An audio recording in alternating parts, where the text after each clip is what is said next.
നൂറ്റാണ്ടായി വടക്കാഞ്ചേരിയുടെ കന്നഡ വ്യാപാര രംഗത്ത് വിശ്വസ്ത സേവന പാരമ്പര്യമുള്ള ജോൺസൺ കന്നഡ വ്യാപാരം ഇപ്പോൾ ആധുനിക രീതിയിൽ നവീകരിച്ച ഷോറൂമിൽ തിങ്കൾ വെള്ളി ദിവസങ്ങളിൽ രാവിലെ 10 മണി മുതൽ ഉച്ചയ്ക്ക് 1 മണി വരെ കണ്ണ് ഡോക്ടറുടെ പരിശോധന, ഡ്രൈവിംഗ് ലൈസൻസിനായുള്ള സർട്ടിഫിക്കറ്റുകൾ, വിദ്യാർത്ഥികൾക്ക് ആവശ്യമായ ആന്റി ഗ്ലെയർ ബ്ലൂ കട്ട് ലെൻസുകൾ കുറഞ്ഞ വിലയിൽ, ദിവസവും രാവിലെ 9 മണി മുതൽ രാത്രി 8 മണി വരെ ക്വാളിഫൈഡ് ഒപ്റ്റോമെട്രിസ്റ്റിന്റെ സേവനം, എല്ലാവിധ ബ്രാൻഡഡ് ഫ്രെയിമുകൾ, ലെൻസുകൾ എന്നിവ കുറഞ്ഞ നിരക്കിൽ. ജോൺസൺ കന്നഡ വ്യാപാരം, ജോൺസ് ടവർ, ഡിവൈൻ ആശുപത്രിക്ക് എതിർവശം, വടക്കാഞ്ചേരി. ഫോൺ 94963474. സിനിമ സീരിയൽ താരം മീന ഗണേഷ് അന്തരിച്ചു. ഇന്ന് പുലർച്ചെ ഷൊർണൂർ പി.കെ. ദാസ് ആശുപത്രിയിൽ വെച്ചായിരുന്നു അന്ത്യം. കഴിഞ്ഞ 5 ദിവസമായി ചികിത്സയിലായിരുന്നു.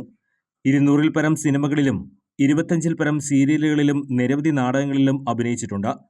വാസന്തിയും ലക്ഷ്മിയും പിന്നെ ഞാനും, കരിമാടിക്കുട്ടൻ, നന്ദനം എന്നീ സിനിമകളിലെ വേഷങ്ങൾ പ്രേക്ഷക ഹൃദയങ്ങൾ കീഴടക്കിയിരുന്നു. 1942-ൽ പാലക്കാട് കല്ലേക്കുളങ്ങരയിൽ ജനിച്ചു.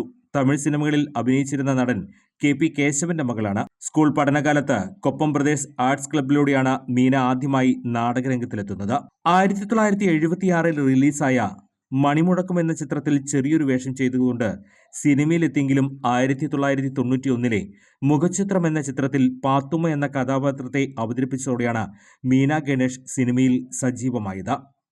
100-ലധികം സിനിമകളിൽ അഭിനയിച്ചിട്ടുള്ള ഇവർ വാസന്തിയും ലക്ഷ്മിയും പിന്നെ ഞാനും, വാൽക്കണ്ണാടി, നന്ദനം, മീശമാധവൻ, പുനരധിവാസം തുടങ്ങി ഒട്ടേറെ ചിത്രങ്ങളിൽ ശ്രദ്ധേയമായ വേഷങ്ങൾ ചെയ്തു. ചുടുവാലത്തൂർ മൈത്രി നഗറിലാണ് താമസിച്ചു വരികയായിരുന്നു. സീരിയൽ സംവിധായകനായ മനോജ് ഗണേഷ്, സംഗീത എന്നിവരാണ് മക്കൾ. കൂടുതൽ വാർത്തകൾക്ക് ഞങ്ങളുടെ ചാനൽ സബ്സ്ക്രൈബ് ചെയ്യുക. ഫേസ്ബുക്ക് ഫോളോ അപ്പ് ചെയ്യുക. വാർത്തകൾ വേഗത്തിലറിയാൻ എനി ടൈം ന്യൂസ്.